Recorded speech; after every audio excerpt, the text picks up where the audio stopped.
வணக்கம் நண்பர்களே. தெரியுண்ணா,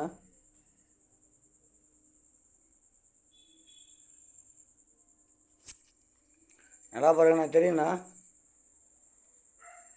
என் காய் சட்டை தான் எனக்கு உசுறு.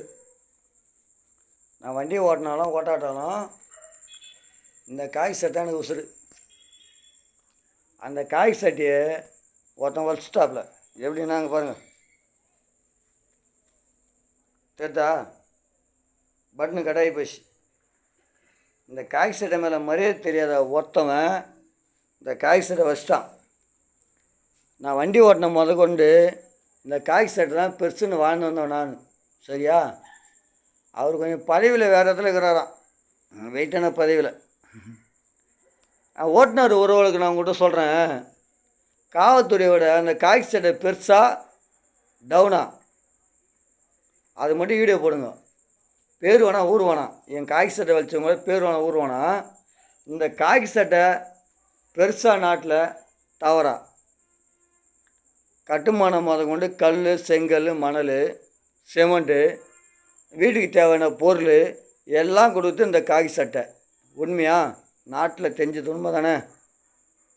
அரிசி பருப்பு கொண்டு கொடுத்து காய் சட்டை தான். கொரோனாவில் தெரிஞ்சிருக்கோம், உங்களுக்கு கொரோனா டைமில் தெரிஞ்சிருக்கோம். இந்த காய் சட்டை பவர் லோடு வரல, பால் வரலன்னு சொல்லி பல குழந்தைங்க லோடு பண்ணுறது கஷ்டப்படுறது எனக்கு தெரியும். அதை நான் அனுபவிச்சுக்கிறேன்.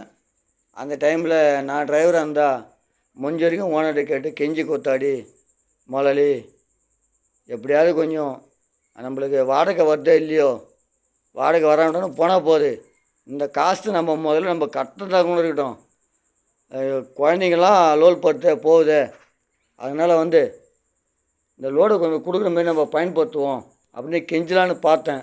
அன்றைக்கி எனக்கு டியூட்டி கிடையாது. சத்தியமாக சொல்கிறேன், கொரோனா எனக்கு டியூட்டி கிடையாது.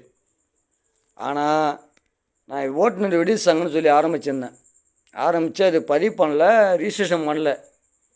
இந்த காய் சட்டை தொட்டவனே எனக்கு யாராக இருந்தாலும் சரி, என் பிள்ளையார்கிட்டும் விடமாட்டேன். இந்த காய் சட்டை தொட்டோன்னா காவல்துறைக்கணும் இருக்கட்டும் சார், ஊரக்காகிற காவல்துறைக்கணும் இருக்கட்டும், போலீஸ்காரக்கணும் இருக்கட்டும், ஒரு அதிகாரிக்கணும் இருக்கட்டும், யாருன்னு இருக்கட்டும், எம்எல்ஏ மந்திரிக்கணும் இருக்கட்டும். நான் என்ன கேட்குறேன், இந்த காய் சட்டையில்னா உங்களுக்கு எப்படி சார் சோறு கிடைக்கும்? எப்படி கிடைக்கும்? இந்த சோறுக்கு எப்படி கிடைக்கும்? அரிசி பருப்பு எப்படி வரும்? துணிமணி எப்படி வரும்? என்ன பொருள் உங்களுக்கு மாவட்டத்துக்கு வரும்? இந்த காய் சட்டைலாம் ஒன்றுமே வராது சார், எந்த அதிகாரியாக இருந்தாலும். பார்த்து முடிவு பண்ணுங்கள் சார்.